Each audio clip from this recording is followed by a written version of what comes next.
entro ali, dígolle que son Noelia, contolles unha mentira, dígolles que son psicóloga, especialista en violencia de género, e que lle vos contar como é a violencia de género, que ao principio sí que pode ser un poquito aburrido, porque sí que lle teño que contar algo de teoría, para que eles entren un pouco no tema.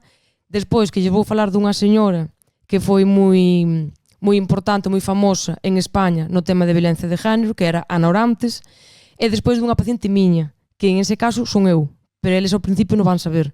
Entón, fálolles un pouco, interactúo con eles, fálolles no seu idioma, non ando con palabras técnicas, ni con... No, falo directamente no idioma de chavales que teñen 17 anos, 16, que se teño que dicir a palabra follar, digo follar. Non vou dicir, bueno, tuvimos relaciones sexuales, no, porque non quero que se aburran. Entón, se vou un modo profesora de super rígida, no.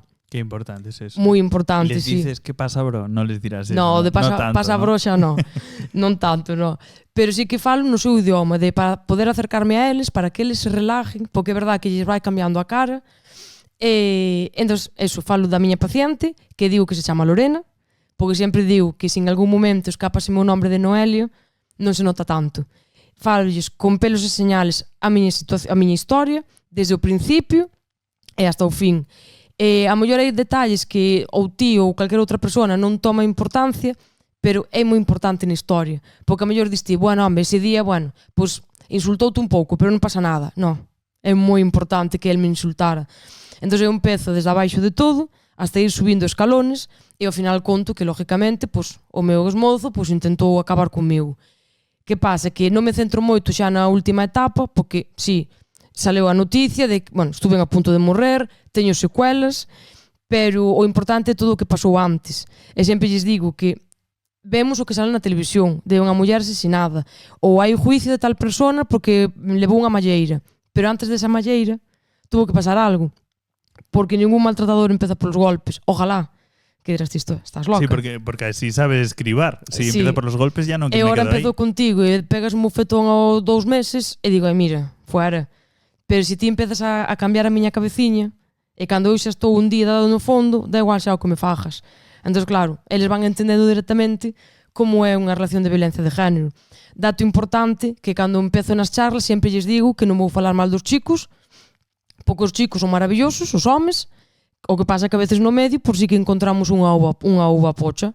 Entón, claro, eles xa se relajan, se din, espera, non eres como todas, es que claro, aquí vienen e hablan solo mal de los chicos, bueno, entonces eres de las buenas, e digo, jolines, pero que non teño que falar mal de vos, non hai por qué, que dir, os homes son maravillosos, que dir, meu pai, sintindo moito por todos os pais do mundo, o meu pai é o mellor home do mundo, entonces, por que vou falar mal dos chicos? Meus abuelos, un como outro, eran maravillosos, entonces, ¿por qué voy a falar mal? Yo creo que es súper importante porque al final vemos las noticias sí. Y vemos, pues, mujer asesinada, pero no vemos la cara que hay detrás de la noticia. Exacto. Y creo que es muy valiente que tú te hayas atrevido a exponerte y a contar tu historia y sobre todo porque yo creo que baja un poco la polarización que hay en la sociedad, ¿no? Porque, ostras, empatizas con la historia de la persona, ¿no? Exacto. Y sí, dime. No. Y digo yo, y el libro se titula 8 señales porque me comentabas que hay como 8 señales que pasaron antes de esas 8 puñaladas, ¿no? Exacto, pasaron obviamente máis señales que 8,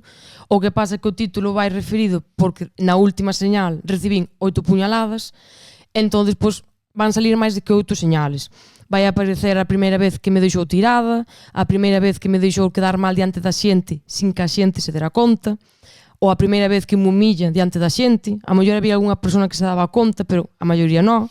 A primeira vez que me insultou, a primeira vez que me dixo que estaba gordísima, que non valía para nada, porque eu nesta relación de 3 anos perdí moito peso, moitísimo, porque sin querer non me deixaba comer casi, pero cada vez estaba máis gorda e das máis asco. É a primeira vez que me dixo que non, me lié con aquella porque tú non sabes hacer nada. O normal que che poña os cornos, si tú non vales. Pero menos mal que te quero e que estou contigo. A primeira vez que me insultou, a primeira vez que sin querer tiroume do pelo, a primeira vez que me tirou por algún sitio ou que me deixou tirada nunha cuneta, como castigo, podían ser 5 minutos ou 5 horas. El sempre volvía como home maravilloso, pero eu tiña que pedirlle perdón, lógicamente. Perdón e permiso. En 3 anos eu perdí moito peso, pasei 3 anos pedíndolle permiso e 3 anos pedíndolle perdón. Qué pasada. O sea, me va a flipar la historia, ¿eh? Ya lo poco que me anticipaste antes ya me moló un montón.